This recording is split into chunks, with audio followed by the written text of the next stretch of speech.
7 de la mañana con 37 minutos, 7 con 37 minutos, en Punto Noticias de Radio Pichincha. Saludamos con nuestro primer invitado. Como lo anunciamos, se trata del legislador de la bancada de UNES, Pavel Muñoz, que ya está con nosotros. ¿Cómo está, Pavel? Buenos días, bienvenido. Le acompañamos a Alexis Moncayo, quien le habla, Licenia Espinel. Hay mucha polémica en torno a la venta del Banco del Pacífico, rechazo en la ciudadanía por la forma como se está llevando a cabo este proceso y este conflicto de intereses que hay entre quienes lo llevan adelante y quienes se podrían beneficiar de la venta del banco. Esto se da en momentos en que se anuncia la creación de un bono por parte del gobierno nacional que recibirán las familias por una única vez, supuestamente también para combatir la desnutrición, el objetivo con el que se anunció que se iba a dar paso a la venta del Banco del Pacífico. ¿Cómo calificar este proceso, este conflicto de intereses y quién se va a beneficiar pese al nivel de secretismo que hay en torno al tema de esta venta? Buenos días, Pavel, bienvenido. Muchísimas gracias, Yesenia. Primero un saludo para usted, para Alexis, y un abrazo fuerte para la ciudadanía de Pichincha y todo el Ecuador que nos puede ver. Hay que desmenuzar el tema con mucho cuidado y además llegar hasta donde podemos llegar en términos de información, Licenia, porque el proceso, al no estar, digamos, cobijado de la transparencia que necesita, nos impide llegar más allá de donde alguna de sus preguntas apuntan, y básicamente tenemos que referirnos a lo que tenemos en este momento. Lo que sí le adelanto es que he hecho dos pedidos de información al responsable, al dueño del banco, digamos, ¿no es cierto?, que es el pueblo ecuatoriano en representación de la Corporación Financiera Nacional, para que en el primer pedido de información nos diga todo lo que puede decirnos alrededor del proceso de venta, cuál es la estrategia, cuáles son los objetivos, si es que hay oferentes, cuántos son, cómo está calendarizado, si usted quiere, el cronograma para esta potencial venta, que dicho sea de paso, nosotros anticipamos que estamos en desacuerdo. Y por el otro lado también ya cosas del manejo más, si usted quiere, cotidiano del banco, cómo están los indicadores financieros, cómo están los indicadores de gestión, por qué se han cerrado algunas digamos, agencias, ¿no es cierto?, algunos cajeros automáticos que estaban atendiendo a alguna ciudadanía y hoy no lo hacen. Pero más allá de eso, Licenia, usted apunta a un elemento central en su pregunta, que es conflictos de interés. Y evidentemente los ecuatorianos lo que no podemos permitir es que aquí se dé un conflicto de interés alrededor del segundo banco más importante del país. ¿Y esto por qué lo señalo? Permítame darle algunas cifras para que la ciudadanía dimensione lo que supondría la venta al Banco del Pacífico. En este momento tenemos cerca de 52.000, en realidad 52.399 mil millones de dólares de activos, ¿no es cierto?, en la banca. Solamente le estoy dando un indicador para ver el nivel de concentración del sistema bancario en su conjunto, pero también del rol que juega el Banco del Pacífico en ese momento. Voy a darlo con nombres y apellidos. El Banco del Pichincha tiene 13.400 millones de dólares de esos 52.000 millones de dólares que suponen el patrimonio. Es decir, solo ese banco acumula el 25% del patrimonio. El Banco del Pacífico, que tiene 7.000, representaría el 13%. Pero cuando usted suma los dos, lo que representa el Banco del Pichincha con el Banco del Pacífico, tiene ya 39%, ¿no es cierto?, que estos dos bancos copan de los activos del sistema financiero. Súmele el Banco de Guayaquil con 6.000 millones de dólares y 12% de participación en activos. Ya entre los tres son el 62% de activos del sistema financiero. Y póngale el cuarto banco, que es Produbanco, 11%, estamos hablando del 62%. Y si quiere, súmele el quinto, el bolivariano, ¿no es cierto?, con el 4%, con el 8% en realidad hablamos del 71%. ¿Qué quiero decir con esto, Liceo? Lo que quiero decir es que usted tiene más o menos 27, si no me falla la memoria, bancos dentro del sistema financiero nacional.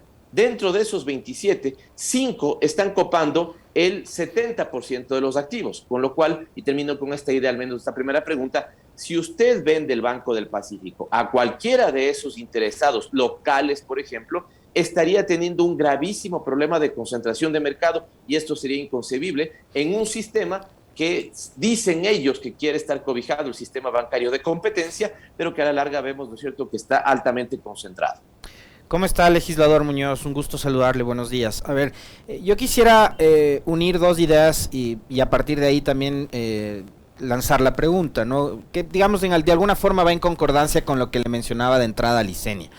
Y es, a ver, primero, cuando ustedes fueron gobierno, a ustedes sectores que están vinculados hoy con la actual administración, estatal, siempre les dijeron que nunca habían administrado ni una tienda de barrio. Entonces quisiera que por favor nos diga cómo administraron ustedes el Banco del Pacífico cuando fueron gobierno en comparación a lo que está sucediendo hoy en apenas 7 meses y un poquito más de gobierno, en el cual el Banco del Pacífico ha pasado del tercer lugar al 10º. Entonces, ¿cómo es que ahí le empato la otra idea? Un gobierno administrado por un banquero, además un prominente banquero como es el señor Lasso, que debería tener todas las recetas necesarias como para sostener un banco, ya sea el suyo o sea el banco estatal, más todavía siendo el presidente de la República, en el top del sistema financiero, ¿no es cierto? ¿Cómo hace un prominente banquero para quebrar un banco estatal? Y ahí es, bueno, termina beneficiándole a él. ¿Serán grupos cercanos al presidente o a su entorno quienes están detrás de la compra del banco? Alexis, un abrazo y voy a sus preguntas. Lo primero sobre el tema de que nosotros no habíamos administrado ni una tienda. Este es el problema conceptual que tienen algunos analistas o, si usted quiere, incluso actores políticos. Confundir el Estado ecuatoriano, ¿no es cierto?, como una gerencia, una sucursal bancaria o una tienda de barrio, como ellos dicen. Mientras ellos tienen buenos gerentes, nosotros tuvimos buenos estadistas. Y la diferencia es fundamental. Porque no es lo mismo, Alexis, administrar la gerencia de un banco que administrar el Estado ecuatoriano. Insisto, para lo uno hay que tener talla de gerente, para lo otro hay que tener talla de estadista. Y Correa, ¿no es cierto?, tuvo y se graduó con talla de estadista. Y así lo mostraron los 10 años que gobernó, donde su nivel de popularidad nunca bajó del 70%. ¿Y por qué no bajó del 70%? Porque entendió que el Estado no era un banco y entendió que el Estado garantiza derechos o regula actividades, ¿no es cierto?, incluso privadas. Y cuando se tiene ese entendimiento, Alexis, no se está tan preocupado de los números, ¿no es cierto?, sino que uno se preocupa más del bienestar de la gente. Y ahí está el éxito que nosotros tuvimos administrar, no una tienda de barrio, sino el Estado ecuatoriano. O sea, por ejemplo, si poner a la banca estatal, le quiero citar esto también con ideas que se me van ocurriendo con sus respuestas de asambleísta, y es poner, por ejemplo, el Banco del IES a competir con la banca privada en el otorgamiento de créditos hipotecarios y al mismo tiempo facilitar el acceso a los afiliados, a los trabajadores, a los jubilados a poder tener una vivienda propia. A través de la banca estatal, conceder créditos educativos. Yo quisiera saber cuál es el nivel, por ejemplo, del acceso a crédito educativo en un banco privado. Pero voy ahí a esos dos elementos que usted planteaba. Cuando nosotros entendimos que entonces en la administración del Estado el privilegio de lo público y el bienestar de la ciudadanía era lo central, pusimos y creamos un banco que era un gran anhelo de los afiliados del sistema de la seguridad social para que preste a tasas más baratas créditos hipotecarios. Y Alexis, yo a la gente que nos escucha, alguien que nos está escuchando, en la época que gobernó Correa, pudo hacerse de un crédito para acceder a un departamento o una casa, ¿no es cierto?, en el banco del IES, en el BIES, en el Banco de la Seguridad Social. Seguramente sí. Y cuando ese banco entró a participar, Alexis, lo que terminó generando también por competencia, porque los actores del sistema privado hablan mucho de competencia, pero les gusta mucho el proteccionismo, ¿cierto? O se oponen al proteccionismo, pero cuando existe medran de él. Y algunos de estos actores no competían. Es cuando entra, ¿no es cierto?, el BIES, incluso una participación o la definición de una tasa de interés del Banco del Pacífico, cuando el resto se ve obligado a prestar a tasas del 9, del 10, hasta del 12% digamos, para créditos hipotecarios. Porque aquí otro elemento, Alexis, les encanta la dolarización como un bien, y yo creo que se ha convertido en un bien de estabilidad para el país, pero les encanta la dolarización, ¿no es cierto?, cuando supone un conjunto de beneficios, pero cuando alguien dice, ¿por qué no tenemos en el Ecuador, a pesar de estar dolarizado, tasas de interés de un dígito competitivas con otros países? Ahí sí dicen, no, pues es que las condiciones son absolutamente distintas, no podemos comparar Panamá con Ecuador, y claro que no podemos hacer comparaciones que sean odiosas o que no sean comparables, si usted quiere. Pero aquí a la banca, ¿no es cierto?, le falta espíritu de competencia. Déjeme ponerle otro elemento de los que usted señalaba. Recuerde, Alexis, que nosotros tomamos una decisión criticada en su momento y hoy mucha gente del mundo o muchos países del mundo quieren repetirlo. Acuérdese del dinero electrónico, que no era sino una especie de tarjeta de débito. Lo que pasa es que no era una tarjeta de débito, sino que usted pagaba por el celular. Casi se mueren con la competencia que le generó el dinero electrónico. ¿Por qué? Porque mientras ellos nos cobran cuando vamos a sacar del cajero 50 centavos, ¿no es cierto?, por esa transacción, En el dinero electrónico se cobraba 4, 5, 7 centavos. El Estado cobraba 7 centavos y ellos cobran 50 centavos. Se volvían locos con esa competencia, eliminaron el dinero electrónico, nos ofrecieron una billetera electrónica, un monedero electrónico, y le pregunto, Liceña, Alexis y Ciudadanía, ¿tenemos esos servicios? Entonces, a los actores bancarios, ¿no es cierto? Porque después le voy a poner un matiz, Alexis, no nos pongamos al extremo de no vendamos el banco. Porque una pregunta conceptual podría ser, ¿cabe que el Estado ecuatoriano tenga un banco privado? Y tal vez no cabe. Además, una aclaración. Usted topaba en su nota introductoria, hoy estamos recordando lo que fue la caída de Maguad, ¿no es cierto? Lo que eso supuso. Y recordemos una cosa, no es que el gobierno de Correa, no es que el gobierno del presidente Palacio, no es que el gobierno de Abdalá Bucarán, no es que el gobierno de Lucio Gutiérrez salió a comprar el Banco del Pacífico.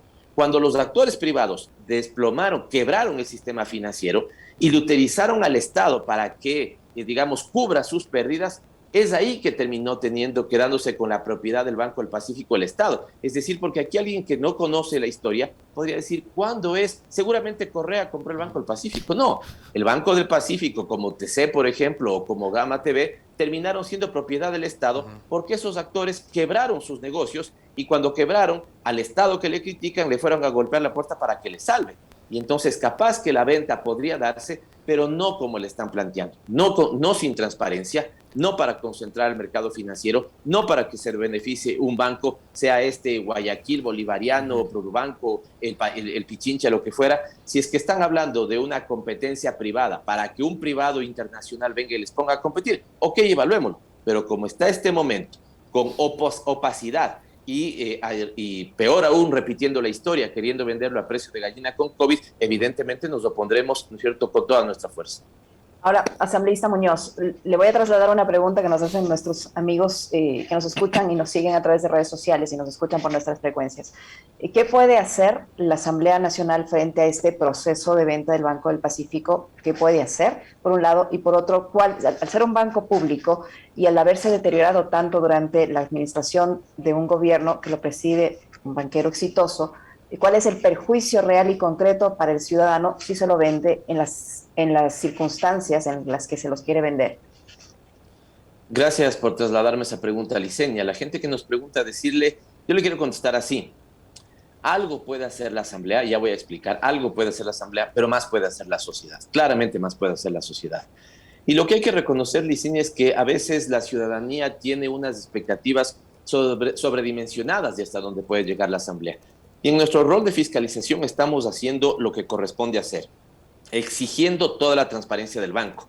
Porque, Liceña, apartamos de una base que puede ser común a todos. Asumamos esto, Liceña, permítame el ejemplo. Digamos que usted está a favor de la venta del banco y yo estoy en contra de la venta del banco, si así fuera.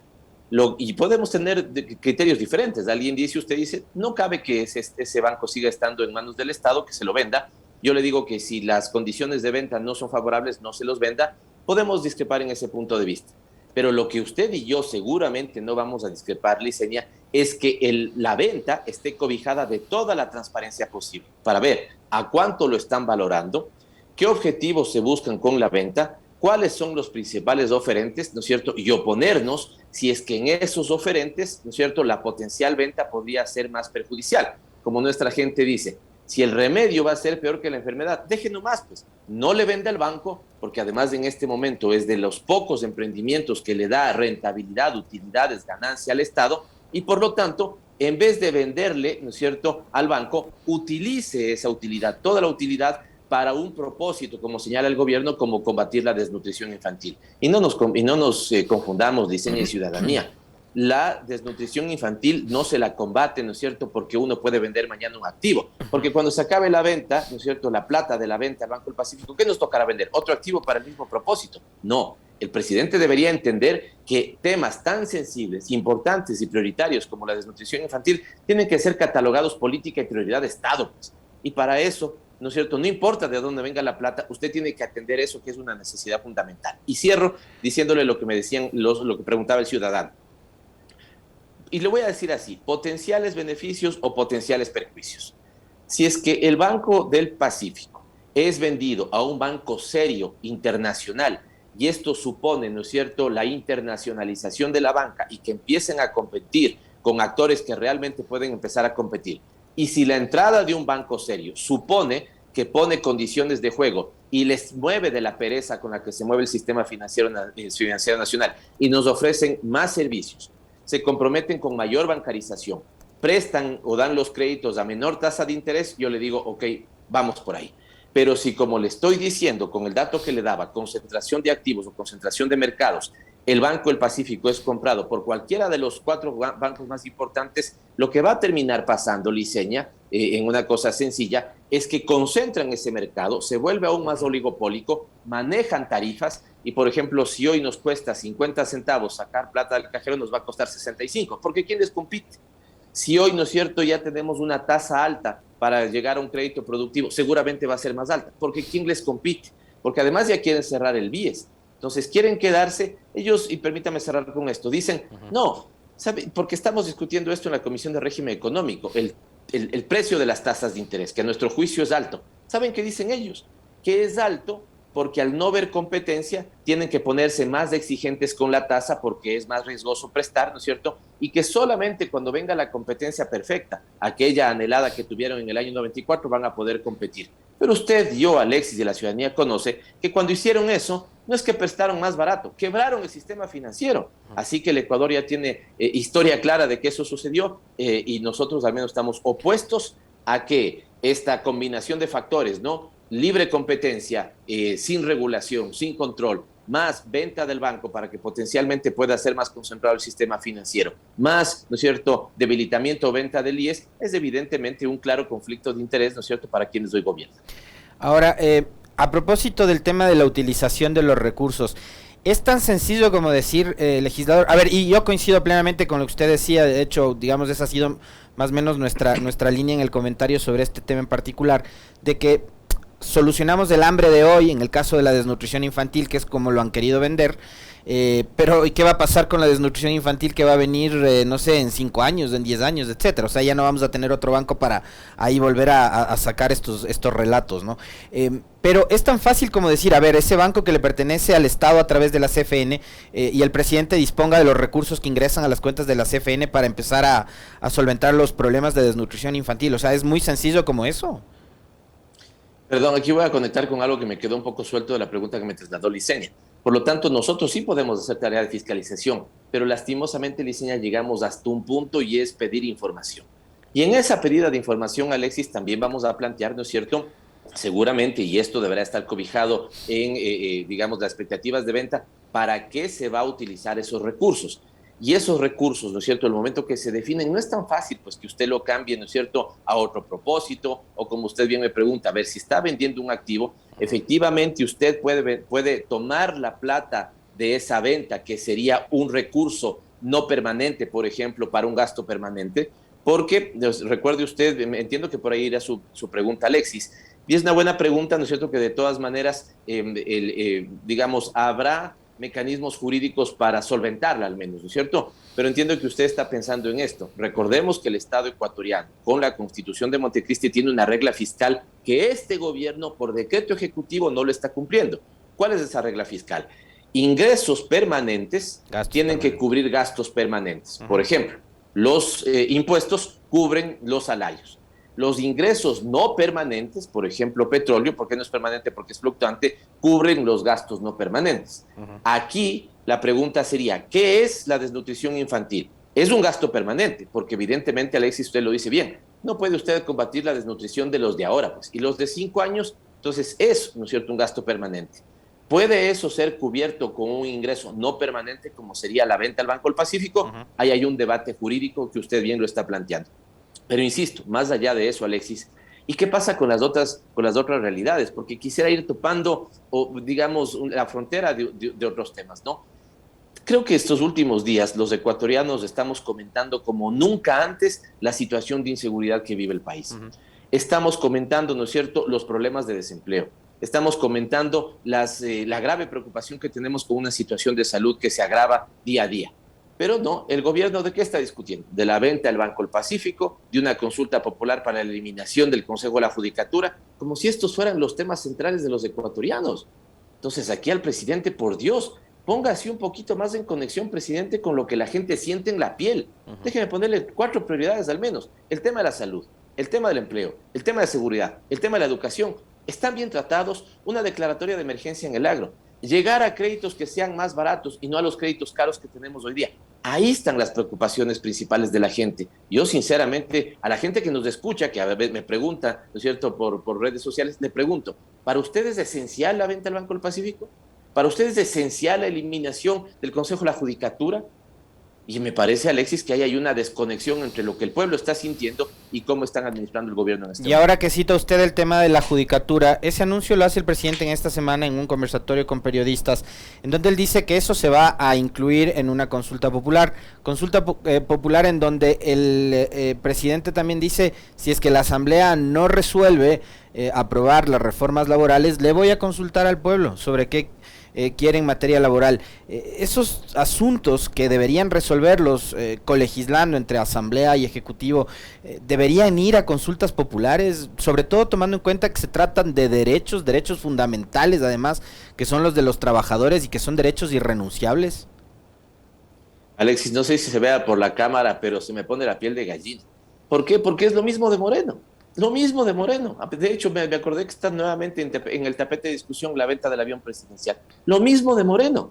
Entonces, ante el extravío de que se le pasaron los 100 minutos hace rato para solventar los principales problemas del país, ahora resulta que entonces lo más importante es una consulta popular.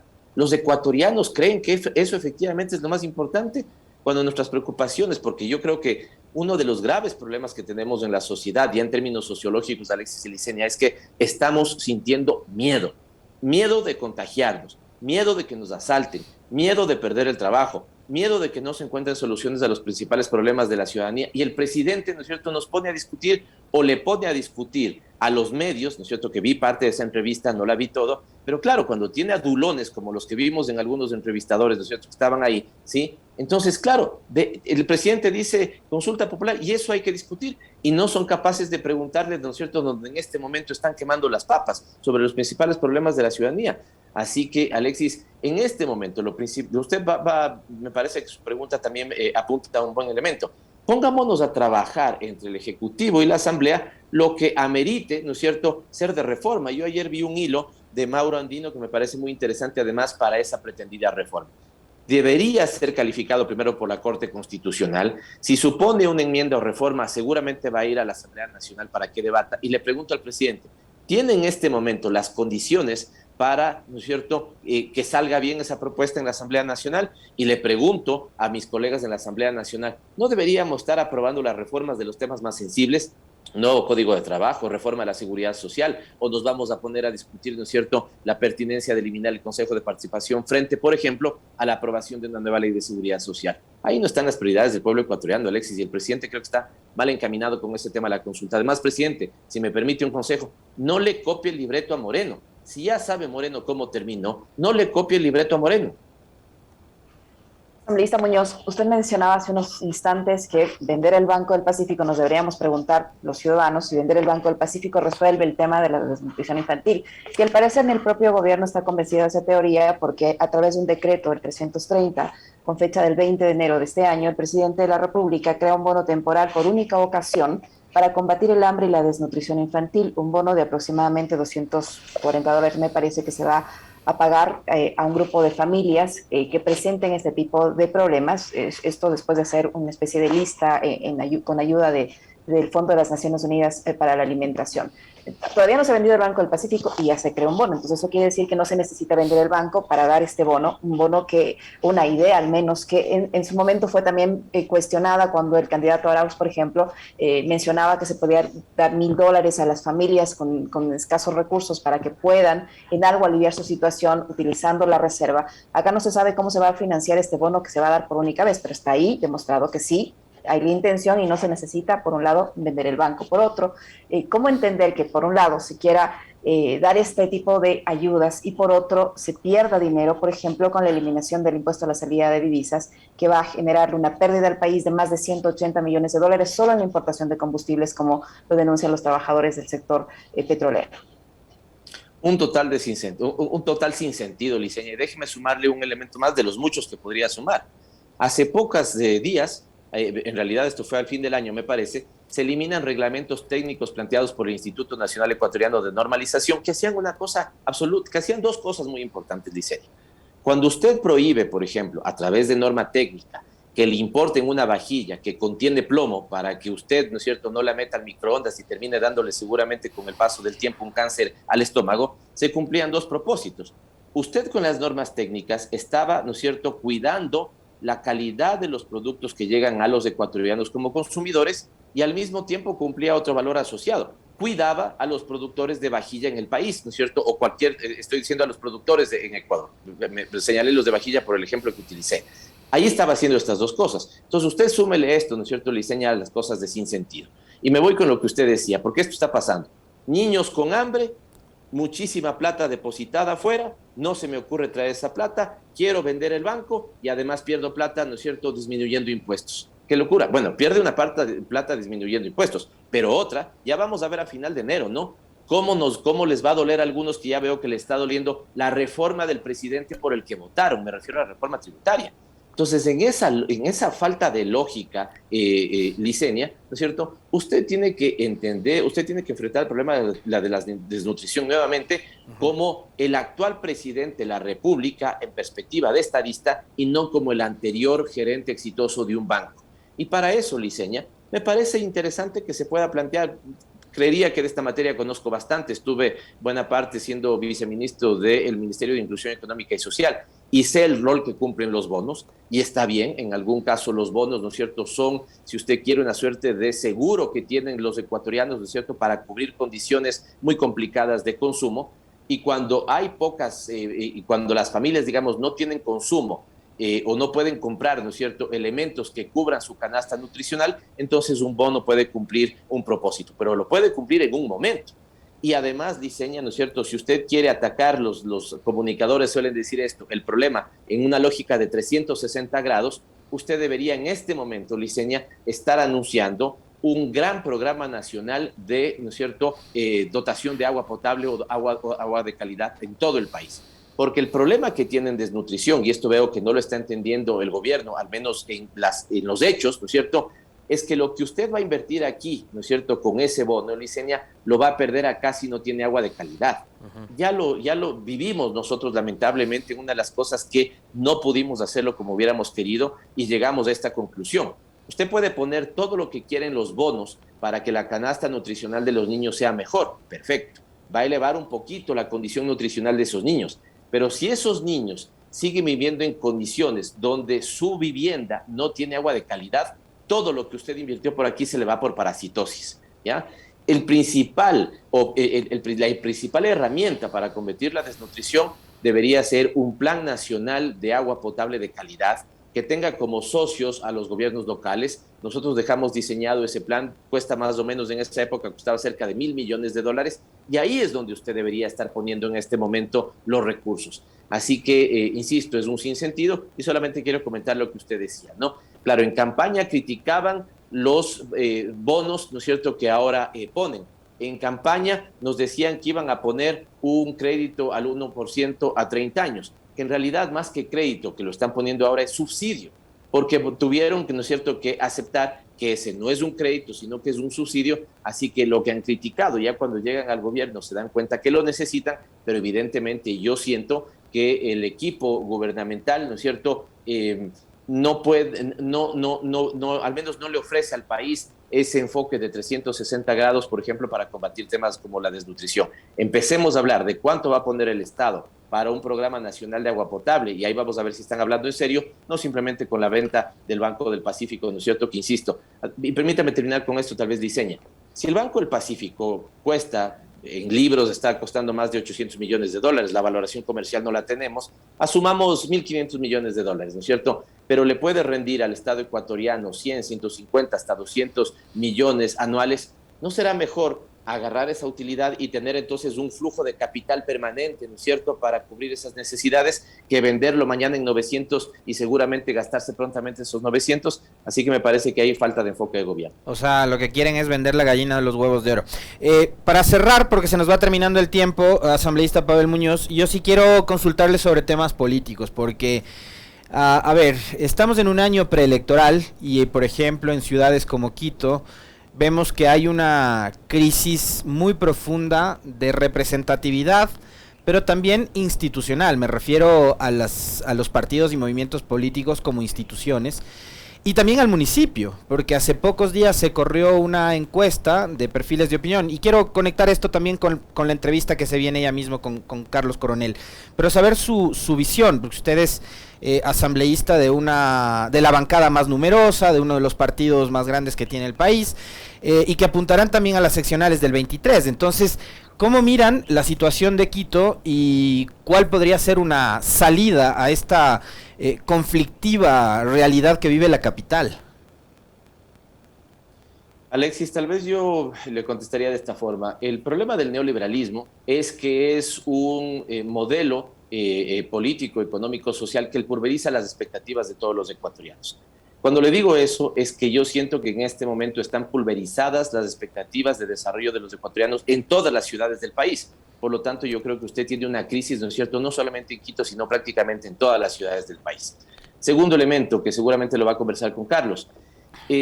Estamos, me parece a mí, él debe tener más datos, pero estamos con indicadores de ánimo social peores que incluso en el año 99-2000. La gente, insisto, Alexis, tiene miedo, los indicadores son, digamos, desastrosos. Y apenas el 9% confía en el municipio, cree en el municipio, o sea, nunca creo que se ha visto una realidad como esta, que la ciudadanía está totalmente desconectada de su cabildo. Pero alguien diría, Alexis, ¿no es cierto? Entonces sí confía en el gobierno. Entonces sí confían en la Fiscalía. Entonces sí confían en la Asamblea Nacional. No, ninguna institución pública, Alexis, esto es lamentable. Ninguna institución pública cuenta con la confianza de los ecuatorianos. Ni la Asamblea, ni el gobierno, ni la Fiscalía, ni la Justicia, ni el municipio.